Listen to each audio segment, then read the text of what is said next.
Salut à toi, j'espère que tu vas bien et bienvenue dans ce 10e épisode de la série consacrée à l'apprentissage de la programmation orientée objet avec un environnement de travail en PHP 8.1.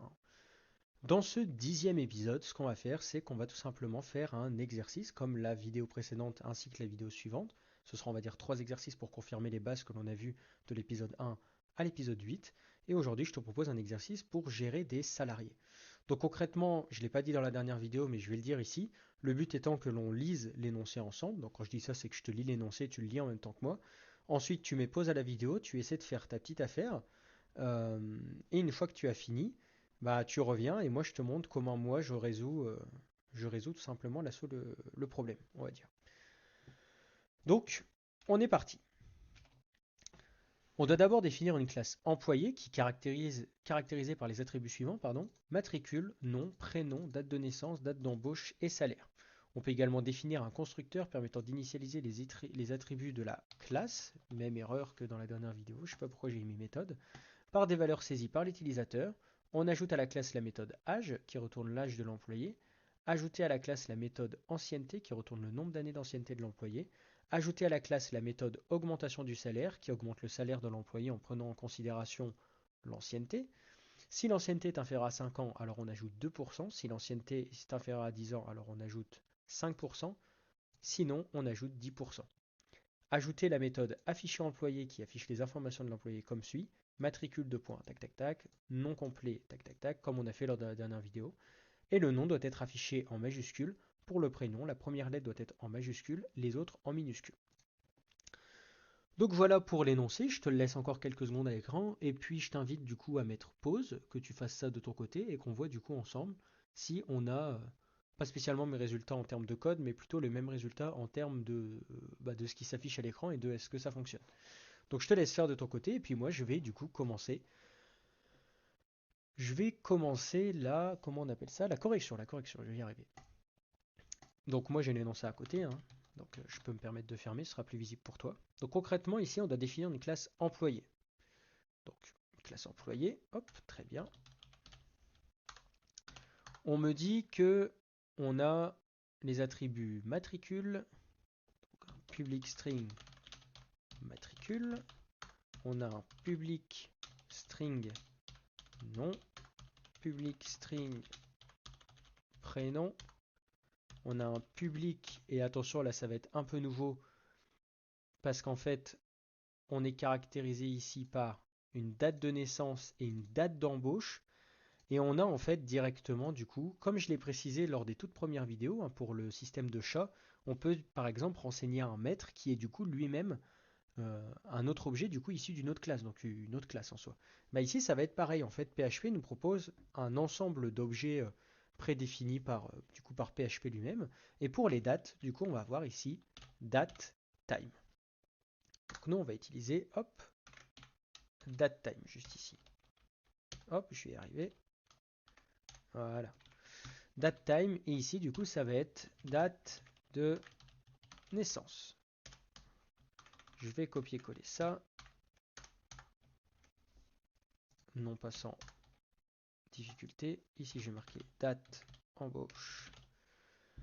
Et la dernière chose, c'est que c'est le salaire. Donc ça on va mettre public, on va mettre du float, hop, et on va mettre salaire. Bon, dans la vie de tous les jours en tant que développeur, on va éviter de gérer tout ce qui est salaire, prix, etc. avec des floats parce que ça peut vite devenir contraignant est vite difficile à gérer, donc on préférera, je dis ça comme ça, on préférera des int et on mettra en float du coup pour l'affichage. Quand je dis en float, c'est bien la façon dont on affiche de l'argent, peu importe les pays, ça dépend quelle application tu fais. Enfin bref. Ensuite, on définit un constructeur. Donc moi, je vais pas m'embêter, je vais faire un alt insert. Moi, j'ai compris le truc. Je veux un constructeur avec tout. OK. On enlève les commentaires qui servent à rien, et là on a bien un constructeur qui définit l'ensemble des choses et qui fait un magnifique this tout seul. Nous on est content, ça nous fait gagner du temps. Ensuite, qu'est-ce qu'il nous dit? Ajouter à la classe la méthode âge qui retourne l'âge de l'employé. Donc là tu te dis comment faire l'âge de l'employé, moi je sais pas faire. Bah, l'âge de l'employé en fait c'est tout simplement du coup sa date de naissance. Donc là il va falloir manipuler un peu des objets. Donc ici ce qu'on peut faire c'est une public function âge ici.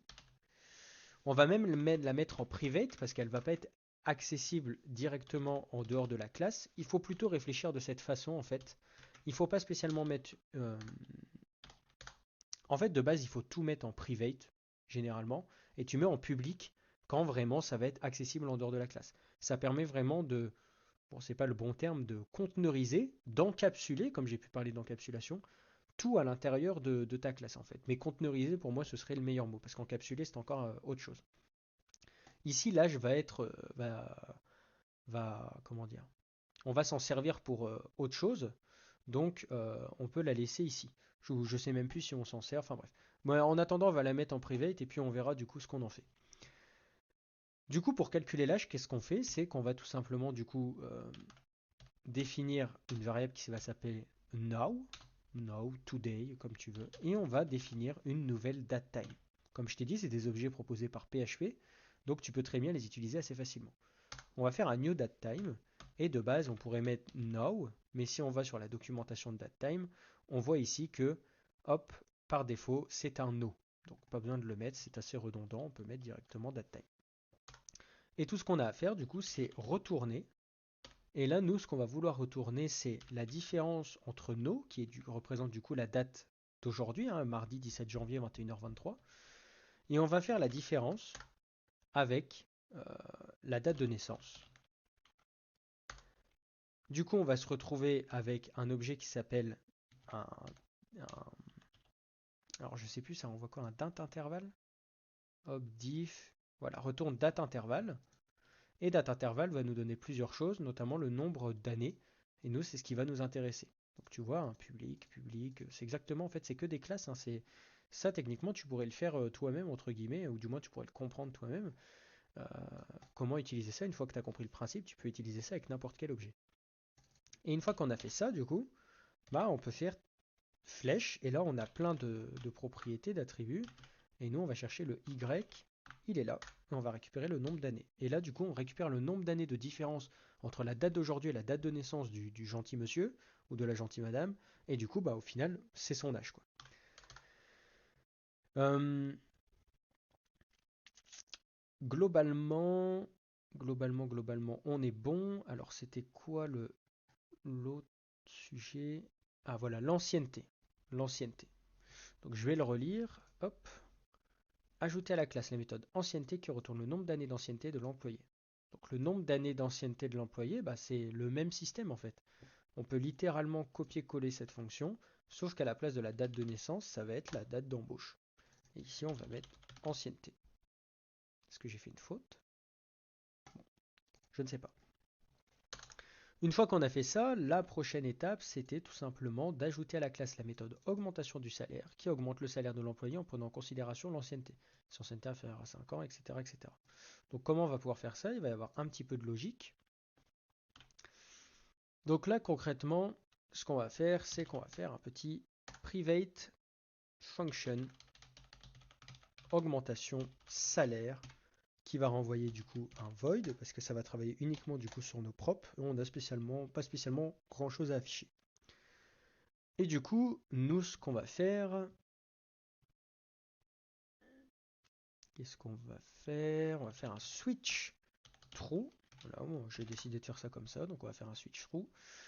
Et ici, on va faire un case. Donc switch, hein, pour que ceux qui ne connaissent pas, c'est, on va dire, c'est un peu comme, c'est une condition, en fait, une condition logique. Hein, c'est comme un if, un for each, etc. Et en fait, ça va boucler, matcher différents cas ou matcher un cas par défaut, et du coup faire différentes actions en fonction du cas que c'est matché. Case, moi, ça va être this. Et je vais mettre ancienneté est inférieure à 5. Donc on pourrait très bien faire des if, hein, c'est pareil, on pourrait faire if this ancienneté inférieure à 5, if this ancienneté inférieure à 10, etc., etc. Mais concrètement, on peut faire avec un switch. Hein. Moi, je vais le faire avec un switch, ça change un petit peu. Du coup, on a le case ici, et du coup, je vais faire this salaire est égal, du coup, plus égal, et ici, ça va être this salaire fois 0,02, parce qu'on rajoute 2% du salaire en plus. Concrètement, si on n'a pas trop peur de la casse, on peut copier-coller ça. Et du coup, ce qu'on va faire, c'est 10 ancienneté inférieure à 10 et this ancienneté, rien du tout. Ça va être le cas par défaut. Parce que nous, je te rappelle, on a 3 cas. On a le cas où c'est inférieur à 5, inférieur à 10, et sinon, on ajoute 10%. Techniquement, soit on match le 5, soit on match le 10, soit on match le cas par défaut. Et là, ce qu'il faut simplement ne pas oublier, c'est qu'ici on fait x 0,05 et ici on va faire x 0,1 ou même 10 pour ceux qui veulent, pour que ce soit un peu plus logique. Une fois qu'on a fait ça, on va rajouter nos petits breaks, histoire de ne pas rentrer dans plusieurs conditions, car c'est pas ce qu'on veut ici. Hop, qu'est-ce qu'il me dit? Switch statement can be converted to match expression. Effectivement, on va faire ça, parce que du coup match ça peut être également intéressant. Et du coup, on a bien ici this salaire plus égal match true, this ancienneté, etc. C'est quelque chose de sympa que j'utilise beaucoup en ce moment. Et puis, bah, tu vois, en fait, mon PHP Storm me propose des solutions un peu plus lisibles et adaptées, et c'est exactement ce qu'on veut. Tu vois, sur le coup, j'y avais même pas pensé quand j'ai fait l'exercice en amont. Enfin bref. Et du coup, en dernier lieu, ce qu'on va vouloir faire, c'est une méthode afficher employé. Donc ça, je te cache pas qu'elle est un peu longue à écrire, donc je vais, hop, la copier-coller. Alors, c'était afficher employé, c'est ça? Ouais. Afficher employé, donc je vais la copier-coller. Hop. Et on a bien la fonction afficher employé, du coup simplement afficher. Tu vois juste ici que j'appelle deux autres fonctions. J'appelle getFullName et afficher salaire. Donc en fait, en soi, hop, getFullName, ça va simplement retourner un petit sprintf avec ça, ça. Et on disait que le nom devait être en majuscule. Et le prénom, la première lettre en majuscule. Donc pour ça, on peut faire un uppercase, il me semble. str to upper, voilà. Pour this nom. Et il y a quelque chose qui doit s'appeler... alors, je sais plus comment ça s'appelle. C'est pas humanize, c'est capitalize. UC first, voilà. Comme quoi la documentation sert à quelque chose, on va bien aller la voir, on peut pas tout connaître par cœur.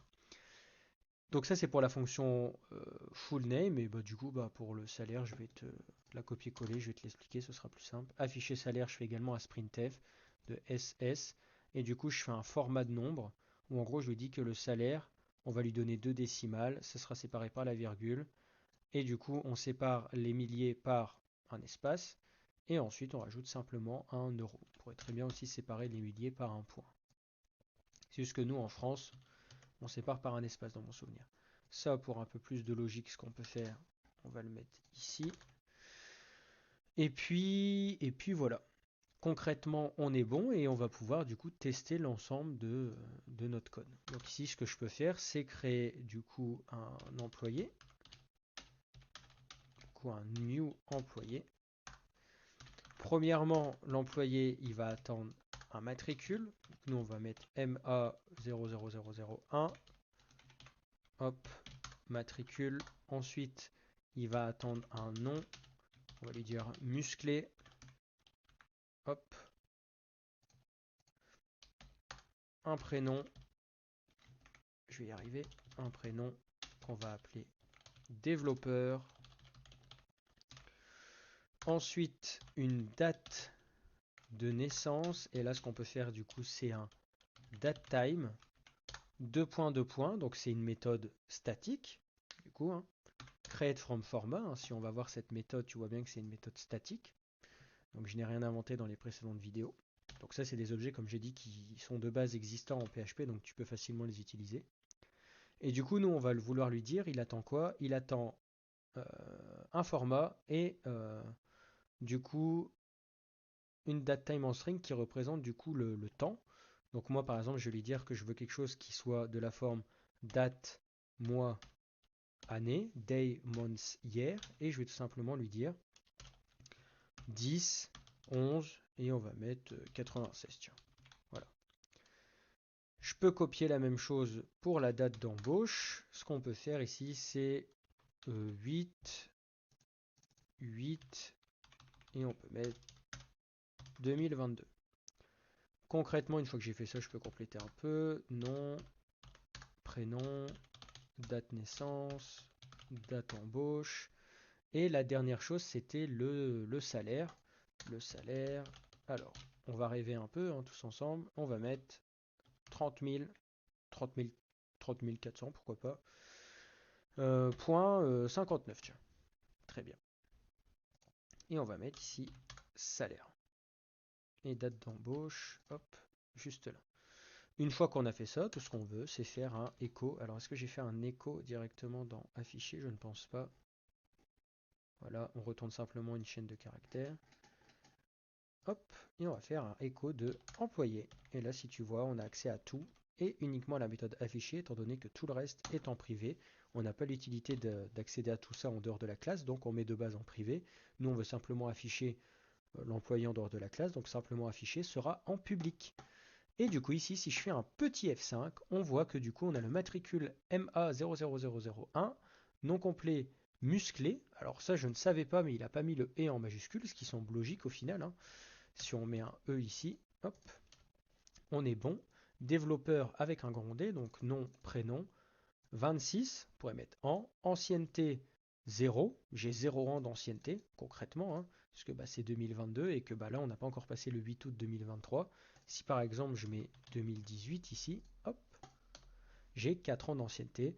On a un salaire de 30 400 et après l'augmentation du salaire, on a 31 000. Si par exemple, je dis que j'ai été recruté en 2000, là, on va avoir plus de 10 ans et du coup, il va nous mettre une augmentation à 33 440 et 65 centimes. Donc voilà pour cet exercice concernant la gestion des salariés. Donc j'espère que ce petit exercice t'a plu. Il n'était pas spécialement plus complexe en termes de compréhension de programmation orientée objet. C'est juste qu'il était plus complexe d'un point de vue données à traiter, nouvelles choses à découvrir, comme par exemple la classe datetime, et même parce qu'il y avait un petit peu de logique dans le code, etc. Et du coup, c'est toujours bon, je trouve, de faire un peu de logique dans le code. De toute façon, le métier de développeur, c'est ça.